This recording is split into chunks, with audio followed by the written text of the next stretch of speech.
sa mga eksenang nagpamangha hanggang sa nagpamalas ng katapangan at katapatan, may kilig at pag-iibigan din. At mas tututukan pa ang huling manggabi na Encantadia. Mananaig ba ang kapayapaan o tuluyan ng maghahari ang kasamaan? Abangan ng nalalapit na digmaan na naman ng mga bababait sa mga masabang nilalang sa Encantadia. Dahil syempre, ito na yung time namin para maghigante sa lahat ng kasamaan na ginagawa ni Hagorn sa amin. May forever kayang nakalaan para sa mga hara at sangre?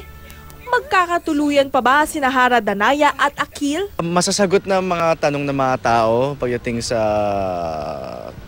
love life nila Alena, ni Pirena at ni Danaya, kung sino sa kanila ay magkakaroon ng forever.